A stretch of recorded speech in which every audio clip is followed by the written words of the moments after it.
नमस्कार, मैं हूं राज और आप देख रहे हैं प्योर पॉलिटिक्स। आप सब जानते हैं कि नई लोकसभा का पहला सत्र शुरू हो चुका है और आप सब ने देखा होगा कि पहले सत्र के साथ साथ राहुल गांधी का ड्रामा, संविधान और लोकतंत्र बचाने का ड्रामा राहुल गांधी का, वो भी शुरू हो चुका है। आपने देखा होगा वो नरेंद्र मोदी को संविधान की कॉपी दिखा रहे थे जब प्रधानमंत्री सांसद पद की शपथ ले रहे थे। राहुल गांधी को ये बताना चाहिए कि क्या लोकतंत्र बचाने की बात, संविधान बचाने की बात उस व्यक्ति के मुंह से अच्छी लगती है जिसकी पार्टी ने न जाने कितनी बार इस देश में लोकतंत्र का गला घोंटा हो, संविधान की धज्जियां उड़ाई हो। पूरे लोकसभा चुनाव में राहुल गांधी ने यह दुष्प्रचार किया कि नरेंद्र मोदी संविधान बदलना चाहते हैं, लोकतंत्र मिटाना चाहते हैं। क्या राहुल गांधी को ये याद है कि किस तरह से उनके पिता राजीव गांधी और उनकी दादी इंदिरा गांधी ने संविधान की भावनाओं के साथ खिलवाड़ किया, लोकतंत्र का गला घोंटा? क्या उनको याद है?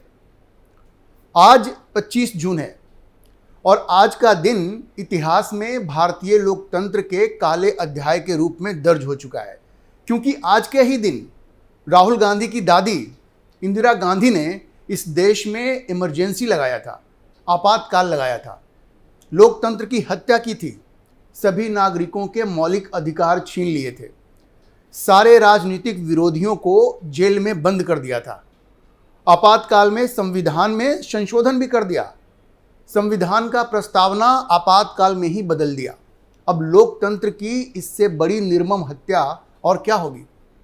चलिए आज हम लोग राहुल गांधी को याद दिलाते हैं कि किस तरह से इंदिरा गांधी की तानाशाही ने देश में आपातकाल लगाया, देश पर आपातकाल थोपा और लोकतंत्र की हत्या की। 25 जून 1975 को इस देश में आपातकाल लगाया गया और उस वक्त प्रधानमंत्री कौन थी? इंदिरा गांधी। तो भारत में लोकतंत्र पर कुठाराघात हुए 49 साल बीत चुके हैं। हम में से बहुत से लोग उसमें पैदा भी नहीं हुए थे, लेकिन हमें लोकतंत्र पर हुए इस हमले को कभी भूलना नहीं चाहिए, क्योंकि जैसा कहा जाता है जो लोग इतिहास को याद नहीं रखते हैं वो इसे दोहराने के लिए अभिशप्त होते हैं। और अगर आप याद नहीं रखेंगे तो ये राहुल गांधी जैसे लोग इसी तरह का ड्रामा करेंगे लोकतंत्र और संविधान बचाने का। इसलिए आज यह याद करने का समय है कि भारतीय लोकतंत्र का काला अध्याय कब और कैसा लिखा गया। आज़ादी के बाद भारतीय लोकतंत्र को खत्म करने का प्रयास 25 जून 1975 को इंदिरा गांधी ने किया, जब देश में उन्होंने आंतरिक आपातकाल लगा दिया। और वो इसलिए किया गया क्योंकि वो किसी भी कीमत पर सत्ता से चिपके रहना चाहती थी, वही उनका एकमात्र उद्देश्य था और इसलिए उन्होंने लोकतंत्र की हत्या कर दी। 19 महीनों तक भारतीयों ने लोकतंत्र के सभी विशेषाधिकार खो दिए, उनके मौलिक अधिकार निलंबित कर दिए गए। लगभग 1 लाख लोगों को बिना किसी मुकदमे के गिरफ्तार कर लिया गया, हिरासत में ले लिया गया। दुर्भाग्य से कुछ अपवादों को छोड़कर न्यायपालिका और मीडिया ने भी सरकार की सनक के आगे आत्मसमर्पण कर दिया और पूरी तरह से प्रधानमंत्री के आगे नतमस्तक हो गए। आखिर इंदिरा गांधी ने ऐसा क्यों किया?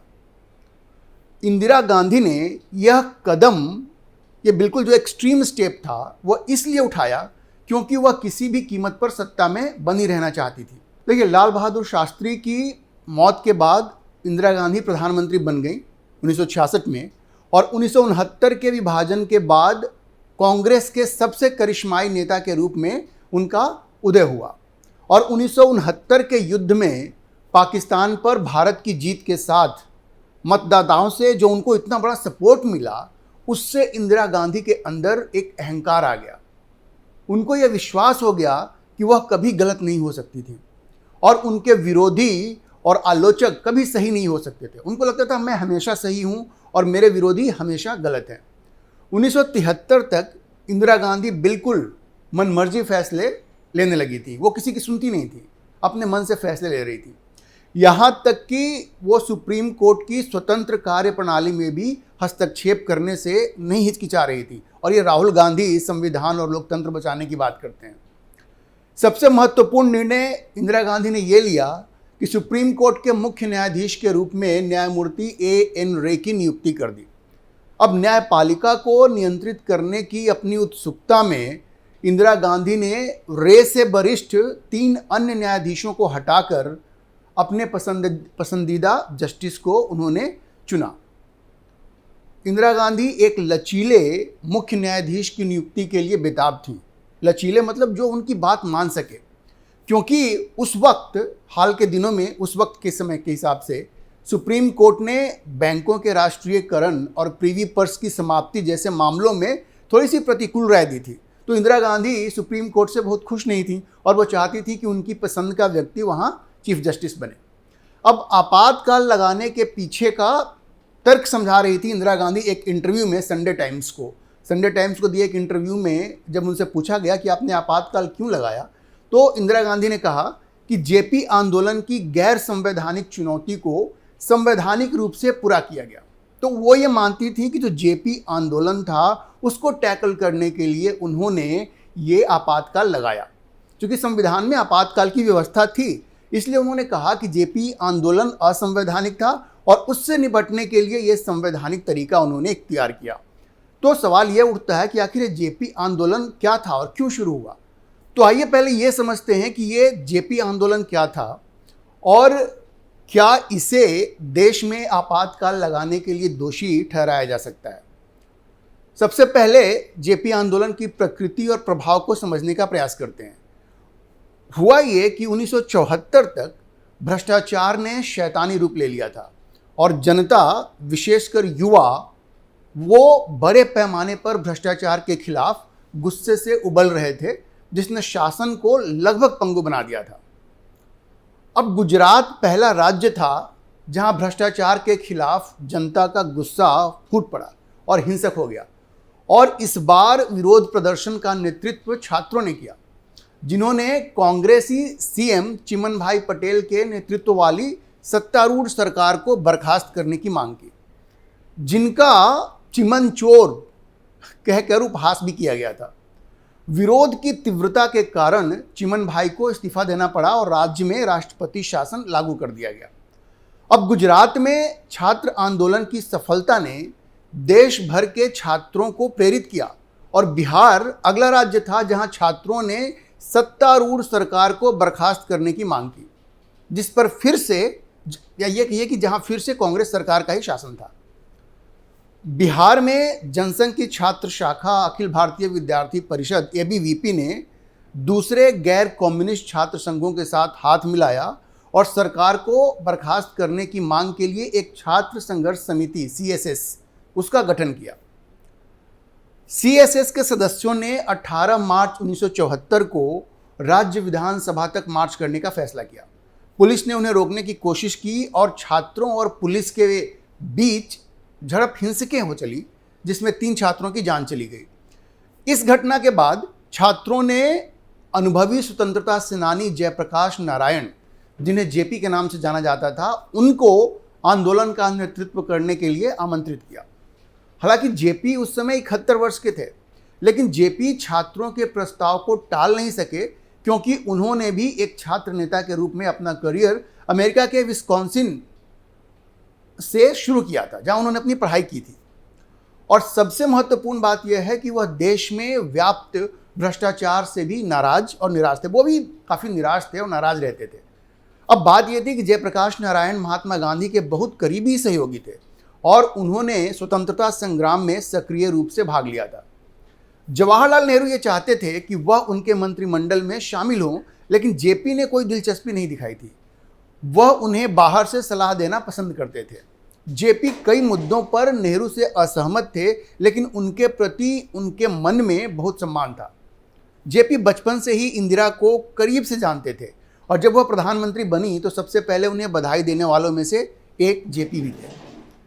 इंदिरा गांधी के साथ उनके मतभेद तब शुरू हुए जब उन्होंने उन्हें अहंकारी होने और मनमाने फैसले लेते हुए देखा। उनका मानना था कि स्वतंत्रता संग्राम का पूरा उद्देश्य ही समाप्त हो रहा है जिस तरह के फैसले इंदिरा गांधी ले रही थी। तो अपने आंदोलन में नेतृत्व करने के छात्र संघ के प्रस्ताव को, जो छात्र संघ ने प्रस्ताव दिया था जेपी को, उसको स्वीकार कर लिया जेपी ने और उन्होंने कहा कि मैं अब कुशासन, भ्रष्टाचार और बाकी चीज़ों के लिए मूक दर्शक नहीं रह सकता। चाहे वह पटना में हो, दिल्ली में हो या कहीं और हो। मैंने इसके लिए आज़ादी की लड़ाई नहीं लड़ी थी। उन्होंने कहा कि मैंने लड़ाई इसके लिए नहीं लड़ी थी, आज़ादी के लिए लड़ी थी। जेपी के प्रवेश ने आंदोलन को इलेक्ट्रीफाई कर दिया। जब वो जेपी ने इस आंदोलन को ज्वाइन किया तो एक इलेक्ट्रीफाई हो गया पूरा माहौल, और बिहार आंदोलन से इसे जेपी आंदोलन के नाम से जाना जाने लगा। अब जेपी ने कहा कि आंदोलन सिर्फ बिहार तक सीमित नहीं रहना चाहिए और पूरे देश में फैलना चाहिए। उन्होंने छात्रों से अपनी कक्षाओं का बहिष्कार करने, 1 साल के लिए पढ़ाई छोड़ने और जनता के बीच जागरूकता पैदा करने के लिए काम करने का आह्वान किया। अब जेपी आंदोलन पूरे देश में जोर पकड़ने लगा, लेकिन इसकी मुख्य प्रयोगशाला बिहार ही था। बिहार में कई छात्र अपनी पढ़ाई छोड़कर इस आंदोलन में शामिल हो गए। अब बिहार के जितने भी बड़े नेता हुए, आज भी कुछ लोग सक्रिय राजनीति में हैं उसमें, जिसमें आप देखें कि बिहार के जो चीफ मिनिस्टर हैं नीतीश कुमार, राष्ट्रीय जनता दल के प्रमुख लालू प्रसाद यादव, भारतीय जनता पार्टी नेता सुशील कुमार मोदी जो अब दिवंगत हो चुके हैं, ये सारे लोग जेपी आंदोलन की ही उपज थे। 5 जून 1974 को जयप्रकाश नारायण ने पटना के ऐतिहासिक गांधी मैदान में एक विशाल जुलूस का नेतृत्व किया, जहां उन्होंने भूख, बढ़ती कीमतों और हर जगह व्याप्त भ्रष्टाचार से छुटकारा पाने के लिए संपूर्ण क्रांति का स्पष्ट आह्वान किया। संपूर्ण क्रांति का आह्वान जेपी ने किया था, कंप्लीट रिवॉल्यूशन। राज्य विधानसभा को भंग करने की भी मांग की गई। जब जेपी छात्र आंदोलन में व्यस्त थे, तब एक अन्य समाजवादी जो नेता थे उस वक्त के, जॉर्ज फर्नांडिस, वो रेलवे हड़ताल का नेतृत्व कर रहे थे, जिसने पूरे देश को अस्त व्यस्त कर दिया था। उस वक्त जो वो रेल हड़ताल जो चल रहा था, उस वक्त आप देखेंगे जब जॉर्ज फर्नांडिस की गिरफ्तारी हुई थी, उसकी एक तस्वीर जो आप वॉल पे भी देख सकते हैं, बड़ी मशहूर हुई थी। नवंबर 1974 तक आंदोलन ने गति पकड़ ली थी और 1 नवंबर को इंदिरा गांधी ने नई दिल्ली में जेपी के साथ एक लंबी बैठक की। वह बिहार मंत्रिमंडल को बर्खास्त करने पर सहमत हो गई थी, लेकिन वो चाहती थी कि दूसरे राज्यों में जो विधानसभाओं को भंग करने की मांग जेपी आंदोलन में किया जा रहा है उसको छोड़ दिया जाए। लेकिन जेपी ने उनकी शर्त नहीं मानी और ये समझौता नहीं हो सका।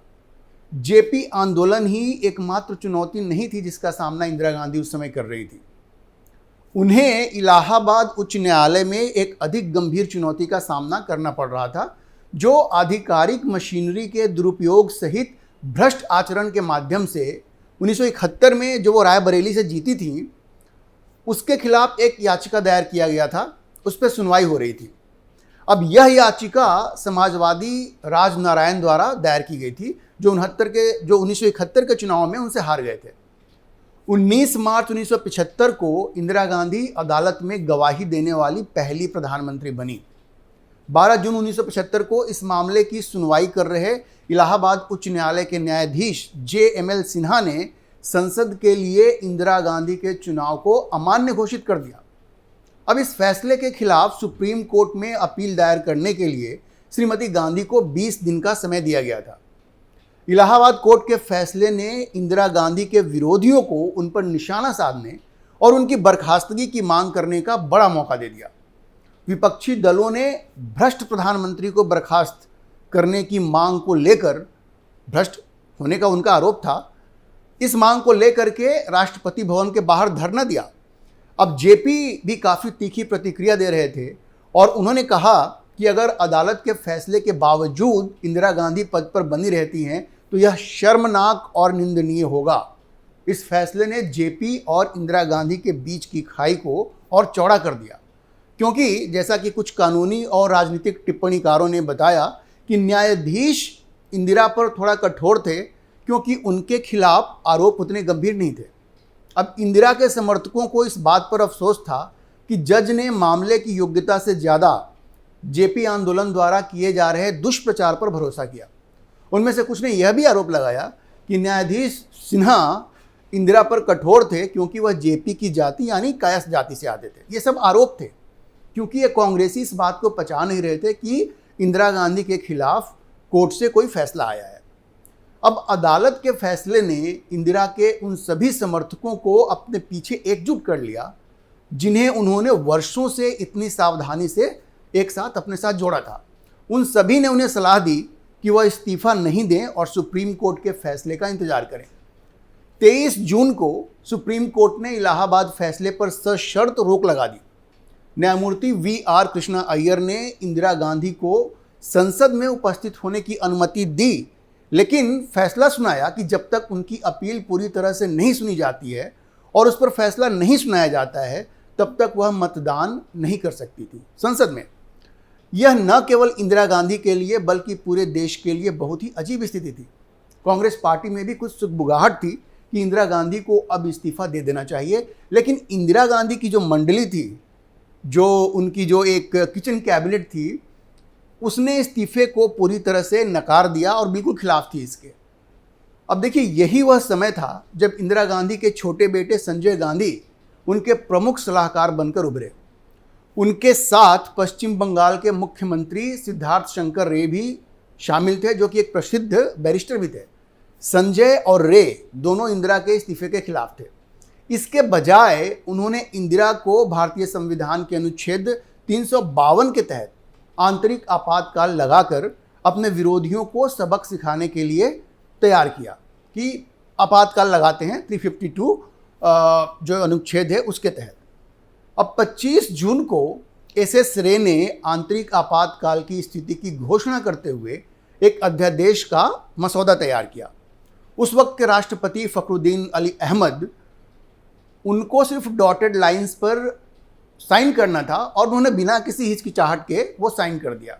इंदिरा गांधी ने हर जगह अपने लोगों को इस तरह से बिठा रखा था कि कोई उनसे पूछ ना सके कि भाई क्या है ये, किस पे क्यों साइन करें। अब विडंबना यह थी कि अध्यादेश को केंद्रीय कैबिनेट ने भी मंजूरी नहीं दी थी। फिर भी राष्ट्रपति ने बिना किसी विरोध के, बिना कुछ पूछे हुए उस पर फखरुद्दीन अली अहमद साहब ने हस्ताक्षर कर दिए, जो उस वक्त के राष्ट्रपति थे।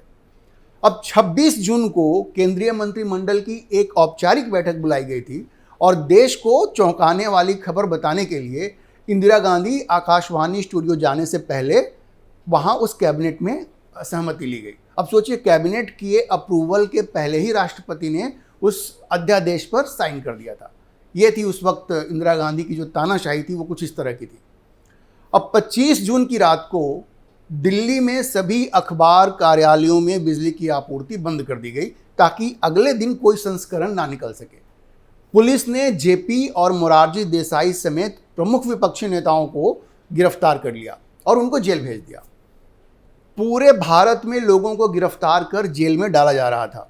Misa, maintenance of internal security act, आंतरिक सुरक्षा रख रखाव अधिनियम के तहत बड़ी संख्या में लोगों को गिरफ्तार किया गया। आपको पता होगा, इसी के विरोध में लालू यादव ने अपनी बड़ी बेटी का नाम मीसा रखा था। वो इसी एक्ट पे बेस्ड था, उसी एक एक्ट पे नाम पे उनकी बड़ी बेटी का नाम रखा गया था। मीसा पीड़ित इसे संजय और इंदिरा भरण पोषण कानून कहते थे उस वक्त।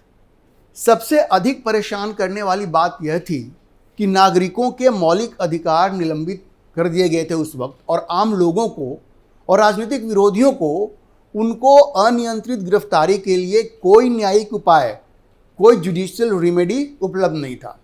इंदिरा गांधी के राजनीतिक प्रतिद्वंद्वियों को मामूली आधार पर गिरफ्तार किया जा रहा था। उदाहरण के तौर पर एक मामला ग्वालियर और जयपुर के राजमाताओं की गिरफ्तारी का था, जिन्हें कथित तौर पर कालाबाजारी करने वालों और तस्करों के लिए बनाए गए एक अधिनियम के तहत गिरफ्तार कर लिया गया था। इंदिरा गांधी के छोटे बेटे संजय गांधी उस वक्त एक पैरेलल पावर सेंटर के रूप में उभरे थे, समानांतर सत्ता केंद्र।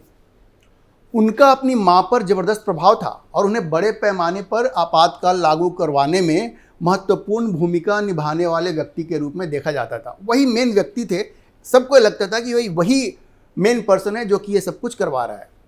अब संजय गांधी को अपनी मां पर जो उनका नियंत्रण था वो बहुत ज़्यादा था। आपातकाल के दौरान एक मैगजीन को दिए इंटरव्यू में संजय ने कहा था, मैगजीन ने पूछा उनसे कि भाई आपका कितना कंट्रोल है माँ के ऊपर, तो उन्होंने कहा कि हाँ, मेरी माँ जाहिर तौर पर मेरी बातें सुनती हैं, और जब मैं 5 साल का था तब भी वो मेरी बात सुनती थी। एक तरह से कटाक्ष था, बोले यार जब मैं 5 साल का था तब से मेरी माँ मेरी बात सुनती है। तो मैगजीन ने जब ये पूछा था तो इस तरह से उन्होंने जवाब दिया था। संजय गांधी ने उस वक्त शासन का पूरा नियंत्रण अपने हाथ में ले लिया था। उन्होंने केंद्रीय मंत्रियों से पूर्ण समर्पण, कंप्लीट कमिटमेंट, की मांग की, और जिसने भी थोड़ी बहुत अनिच्छा दिखाई उन्हें बाहर का रास्ता दिखा दिया। जैसे उस वक्त के सूचना एवं प्रसारण मंत्री के रूप में आई.के. गुजराल, उनमें वो किलर इंस्टिंक्ट नहीं था और वो कुछ ऐसी चीज़ें करने को राजी नहीं थे जो संजय गांधी उनसे चाहते थे, तो उनको बाहर का रास्ता दिखा दिया गया। और उनकी जगह पर जो उस वक्त बड़े आक्रामक लगते थे वीसी शुक्ला, उनको ले लिया गया। अब उस वक्त के जो डिफेंस मिनिस्टर थे बंसीलाल, उस ऐसे मंत्रियों ने संजय से उचित अप्रूवल के बाद सशस्त्र बल कर्मियों की नियुक्ति सहित सभी नियुक्तियां की। वो क्या करते थे, सारे, वो डिफेंस मिनिस्टर होते हुए भी सारे अप्रूवल संजय गांधी से लेते थे और फिर जाकर के वो उसको फाइनल करते थे। तो संजय गांधी ने जिस बेलगाम शक्ति का आनंद लिया वह एक विशिष्ट तानाशाही की याद दिलाती थी। आज ये राहुल गांधी कहते हैं ना कि नरेंद्र मोदी तानाशाह हैं, तो उनको याद करना चाहिए कि संजय गांधी ने इस देश में क्या क्या किया। संजय गांधी वो एक व्यक्ति थे जिनके पास सारे संवैधानिक अधिकार और सार्वजनिक जवाबदेही, इनमें से कुछ नहीं था। इसके बावजूद उनके पास सारी शक्तियां थी। वो अकाउंटेबल नहीं थे लेकिन उनके पास सारे पावर्स थे। संजय गांधी ने अपने चुने हुए लोगों की एक टीम बनाई जिसमें मुख्य रूप से डीडीए के उपाध्यक्ष जगमोहन, जो बाद में भारतीय जनता पार्टी में चले गए, उस वक्त के डिफेंस मिनिस्टर बंसीलाल, युवा कांग्रेस के अध्यक्ष अंबिका सोनी, आर.के. धवन, ये सब लोग शामिल थे। और धीरेन्द्र ब्रह्मचारी, वो एक योग शिक्षक थे जिनकी उस वक्त की प्रधानमंत्री इंदिरा गांधी के साथ बड़ी करीबी रिश्ते थे। तो ये सब जो लोग थे, उनका एक ग्रुप बन गया जो उनको एडवाइस करता था और उनकी एडवाइस पे संजय गांधी सारे निर्णय लेते थे। अब यह मंडली इतनी शक्तिशाली हो गई थी कि वे अपनी इच्छा अनुसार कुछ भी करवा सकते थे। नौकरशाहों से लेकर व्यापारियों तक हर कोई सरकारी अनुग्रह प्राप्त करने के लिए इस मंडली की पूजा करने लगा। हमेशा दिल्ली को झुग्गियों से मुक्त करने का सपना देखने वाले जगमोहन ने बिना किसी डर के झुग्गियों में बुलडोजर चलाने का आदेश दे दिया। एक अनुमान के मुताबिक आपातकाल से पहले डीडीए ने महज 60,000 परिवारों को विस्थापित किया था, लेकिन आपातकाल के 15 महीनों के दौरान यह संख्या लगभग दोगुनी हो गई थी। अब संजय गांधी की सबसे विवादास्पद जो उन्होंने स्टेप लिया वो था नसबंदी, कंपल्सरी नसबंदी जो उन्होंने चलाया। अब संजय गांधी का मानना था कि भारत की लगातार बढ़ती जनसंख्या इसके आर्थिक विकास और सामाजिक विकास में बाधक बन रहे हैं। तो संजय गांधी ने अपने आकलन में सोचा कि नसबंदी कराई जाए। अब वैसे वो गलत नहीं थे, जनसंख्या की वृद्धि को रोकने के लिए कठोर उपाय करने की ज़रूरत थी, लेकिन जिस तरह से उन्होंने उसको इम्प्लीमेंट किया उसने देश में काफ़ी उसका एक बड़ा रिएक्शन हुआ। अब संजय गांधी ने नसबंदी के लिए हर स्टेट के लिए एक टारगेट सेट कर दिया। अब राज्यों ने इस टारगेट को हासिल करने के लिए ज़बरदस्ती करना शुरू कर दिया। तो तरीका बहुत गलत था। उन्होंने हर राज्य को टारगेट दे दिया और हर राज्य, चूँकि सब संजय गांधी से डरते थे, अब इसके लिए वो ज़बरदस्ती करना उन्होंने शुरू कर दिया और जो आम आदमी था वो बिल्कुल एक विक्टिम बन के रह गया। अब जो ट्रेन में बिना टिकट यात्रा कर रहा था उसकी नसबंदी करा दी गई। सरकारी अधिकारियों को तब तक बकाया भुगतान नहीं किया गया जब तक कि वो नसबंदी कराने के लिए तैयार ना हो जाए और सरकार का टारगेट पूरा ना हो जाए। ट्रक चालक तब तक अपने लाइसेंस को रिन्यू नहीं करवा पा रहे थे जब तक वो नसबंदी प्रमाण पत्र प्रस्तुत नहीं कर देते। अब सोचिए, इस तरह से एक डेमोक्रेसी में तो आप नसबंदी नहीं करवा सकते, लेकिन संजय गांधी ने ये सब करवाया।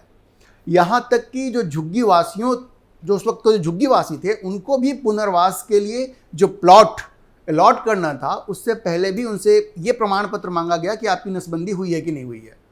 अब देखिए, इन सबों का सबसे मुखर विरोध मुस्लिम समुदाय से हुआ, जो नसबंदी को पूरी तरह से अपने धार्मिक लोकाचार के खिलाफ मानते थे।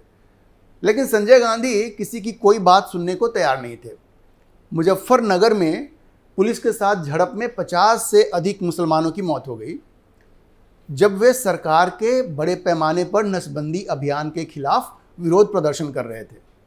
अच्छा, इससे जुड़ी एक चीज़ ये भी है कि उस वक्त के जो बड़े मशहूर प्लेबैक सिंगर थे किशोर कुमार, वो भी संजय गांधी के नसबंदी अभियान का शिकार बने। वो कैसे कि किशोर कुमार ने नसबंदी के लिए पैसे जुटाने के लिए एक जो कार्यक्रम किया जा रहा था उसमें उनको बुलाया गया था और उन्होंने परफॉर्म करने से मना कर दिया। अब इससे संजय गांधी को बड़ा गुस्सा आ गया, तो उन्होंने क्या कहा कि विशेष रूप से उनके जो फिल्मी संगीत प्रसारित करने वाले जो आकाशवाणी का जो चैनल था विविध भारती, उस पर किशोर कुमार के गानों को उन्होंने बैन करवा दिया। इतना ही नहीं, सेंसर बोर्ड को उन फिल्मों की रिलीज पर रोक लगाने का निर्देश दे दिया गया जिनमें किशोर कुमार ने या तो अनुभव किया था या गाने गाए थे। वो सबको बंद कर दिया गया। और ये लोग, राहुल गांधी आज अभिव्यक्ति की स्वतंत्रता की बात करते हैं, उनको वापस पीछे जाकर के देखना चाहिए कि संजय गांधी ने क्या क्या किया। अब राजनीतिक मोर्चे पर इंदिरा गांधी के सभी महत्वपूर्ण राजनीतिक विरोधियों को जेल में डाल ही दिया गया था। सूची में विपक्षी दलों में से अब कोई बचा नहीं था। सब लोग, जनसंघ से लेकर के समाजवादी पार्टियों तक, सभी विपक्षी दलों के शीर्ष नेताओं, स्वयं जेपी से लेकर अटल बिहारी वाजपेयी, आडवाणी, मोरारजी देसाई, लालू यादव, नीतीश कुमार, सबको जेल में डाल दिया गया था। एकमात्र अपवाद अगर कोई पार्टी थी तो वो सीपीआई थी, जिसने इंदिरा गांधी के आपातकाल को समर्थन दिया था। और इसी सीपीआई के कहने के चक्कर में इंदिरा गांधी ने संविधान के प्रस्तावना प्रेम्बल को अमेंड करके सोशलिस्ट और सेकुलर शब्द जोड़ दिया था। अब कांग्रेस के सभी राजनीतिक विरोधियों के बीच एक जॉर्ज फर्नांडिस थे जिन्होंने अपनी अलग जगह बनाई थी। एक बिल्कुल ही अग्रेसिव सोशलिस्ट लीडर के रूप में उन्होंने 1974 की रेलवे हड़ताल का सफलतापूर्वक नेतृत्व किया था। आपातकाल लागू होने के बाद जॉर्ज भूमिगत हो गए। आरोप था कि उनके नेतृत्व में डायनामाइट इकट्ठा कर भंडारण किया गया और युवकों को पुल और रेलवे ट्रैक उड़ाने का प्रशिक्षण दिया गया। चूंकि जॉर्ज का पता नहीं चल सका, इसलिए सरकार ने उनके भाई लॉरेंस को गिरफ्तार कर लिया। उसे बेरहमी से पीटा गया और प्रताड़ित किया गया। सिर्फ लॉरेंस ही नहीं, जॉर्ज की सबसे करीबी दोस्त और एक्ट्रेस स्नेहलता रेड्डी को भी सरकार ने गिरफ्तार कर लिया था। अस्थमा की मरीज स्नेहलता को जेल में हालत बिगड़ने के बाद पैरोल पर रिहा किया गया था, लेकिन कुछ ही हफ्तों में उनकी मृत्यु हो गई। सोचिए जॉर्ज फर्नांडिस को क्या कीमत चुकानी पड़ी। जॉर्ज फर्नांडिस को ही नहीं, उनके मित्रों को भी। जॉर्ज फर्नांडिस की पत्नी और बच्चा डर के मारे भारत से भाग गए। 10 जून 1976 को अंततः जॉर्ज फर्नांडिस को कलकत्ता में गिरफ्तार कर लिया गया। और वो जो तस्वीर थी ना उनकी हथकड़ियों वाली, जैसा मैंने कहा वॉल पर लगा है और उस वक्त काफ़ी पॉपुलर हुई थी। अब दिलचस्प बात यह है कि न्यायपालिका भारत में लोकतंत्र की ये जो हत्या हो रही थी उसको चुपचाप देख रही थी।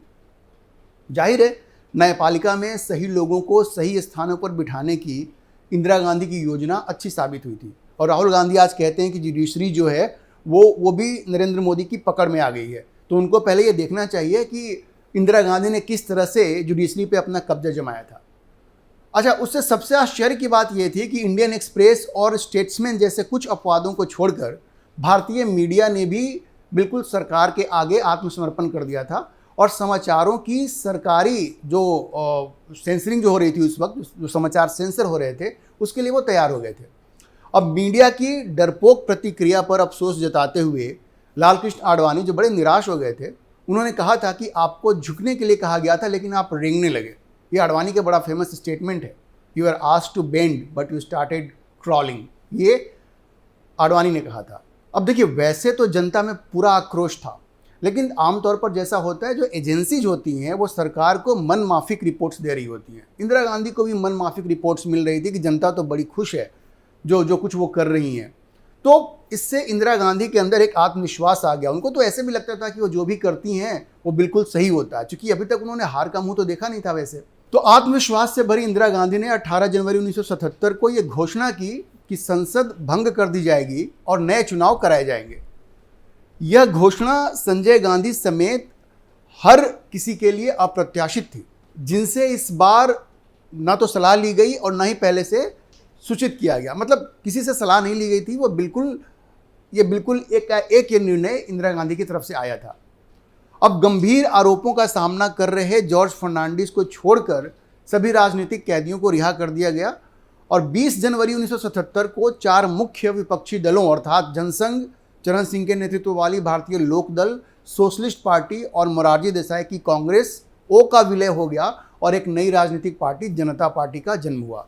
23 जनवरी को जेपी की उपस्थिति में जनता पार्टी की औपचारिक शुरुआत हुई। इसके बाद जो लोकसभा चुनाव हुए उसमें इंदिरा गांधी की करारी हार हुई और जनता पार्टी की जीत हुई और मोरारजी देसाई प्रधानमंत्री बने। लेकिन इस इमरजेंसी के दौरान इंदिरा गांधी और उनके बेटे संजय गांधी ने जिस तरह से लोकतंत्र का गला घोटा, वो अपने आप में एक मिसाल था। देश में पहली बार इस तरह से इमरजेंसी लगाई गई, इमरजेंसी पहले भी लगाई गई थी, जब 62 में चीन का युद्ध हुआ था, 1971 में पाकिस्तान के साथ युद्ध हुआ था, लेकिन फंडामेंटल राइट्स को जिस तरह से क्रश किया गया, ये अपने आप में भारतीय लोकतंत्र के लिए एक तरह से हत्या कर दी गई थी। तो राहुल गांधी जब आज नरेंद्र मोदी को टारगेट करके कहते हैं कि आप संविधान मिटाना चाह रहे हैं, लोकतंत्र की हत्या करना चाह रहे हैं, तो उनको ये सोचना चाहिए कि वो एक ऐसी पार्टी से आते हैं जिसने कि लोकतंत्र की हत्या करने में कोई कसर नहीं छोड़ी, जिसने इस देश में आपातकाल लगाया, फंडामेंटल राइट्स को ख़त्म किया। तो राहुल गांधी को इस तरह के आरोप लगाने से पहले और ये सारे ड्रामा करने से पहले, संविधान लेकर के संसद में जाना और हंगामा करना, इससे पहले उनको ये सोचना चाहिए। और 25 जून आज के दिन, आज से 49 साल पहले जो यहाँ पर आपातकाल लगाया गया था, उनको ये सोचना चाहिए कि यह आपातकाल किसने और क्यों लगाया था। तो ये हमने आपको बताया कि लोकतंत्र बचाने की बात करने वाले, संविधान बचाने की बात करने वाले राहुल गांधी की पार्टी और उनकी दादी ने आज से 49 साल पहले क्या किया था। आज के लिए इतना ही। अगर आपको ये वीडियो पसंद आया हो तो आप इसे लाइक करें, शेयर करें और चैनल को सब्सक्राइब करना ना भूलें।